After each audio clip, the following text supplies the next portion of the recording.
នាងឃ្លានស៊ីជេដើម្បីចង់ស៊ីឡើយស្រីមុំអូនណានាងណាដើម្បីចង់ស៊ីឡើយស្រីមុំជេខនបងវាមានតែពូធំធំអើយជេខនបងវាមានតែពូធំធំដើម្បីចង់ស៊ីឡើយមុំបងខ្លាចចុះកមុំចុះនាងផ្លត់អូនណានាងណាបងខ្លាចក្រមុំចុះនាងផ្លត់ជេខនបងវាមានតែពូជេក្របអាយយជេខនបងវាមានតែពូជេក្របបងខ្លាចក្រមុំនាងធ្លាប់វាចត់តែកលប់អែមចុងអូនណានាងណាចត់កលប់អែមចុង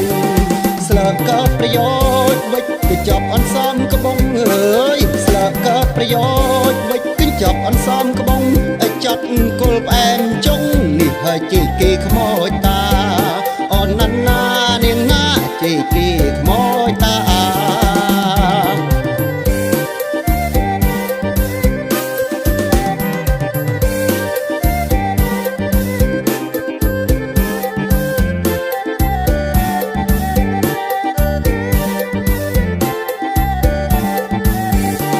ជេកបងទុំសោះឆ្ងាញ់ណាស់ឆ្ងាញ់ណា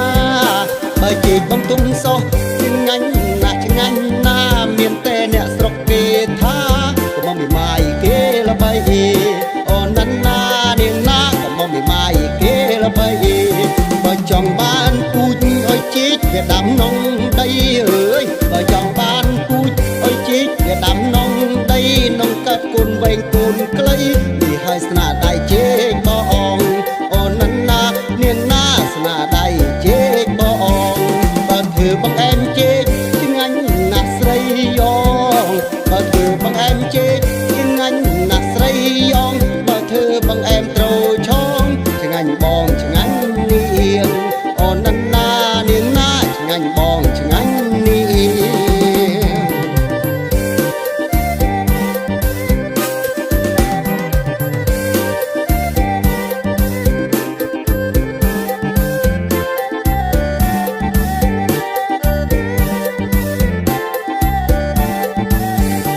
បើជេកបងទុំសោះឆ្ងាញ់ណាស់ឆ្ងាញ់ណាបើជេកបងទុំសោះឆ្ងាញ់ណាស់ឆ្ងាញ់ណាមានតែអ្នកស្រុកគេថាកុំមិនម៉ាយគេល្បីអូនណានាងណាកុំមិនម៉ាយគេល្បីបើចង់បានពូជឲ្យជេកវាដាំនងដីអើយបើចង់បានពូជឲ្យជេកវាដាំនងដីនងកាត់កូនវែងកូនខ្លីនេះហើយស្នាដៃជេកបងអូនណានាងណាស្នាដៃជេកបងបើធ្វើបងអែមជេកឆ្ងាញ់ណាស់ស្រីយ៉ងបើធ្វើបងអែមជេកឆ្ងាញ់ណាស់ស្រីយ៉ងបើធ្វើបងអែមត្រូ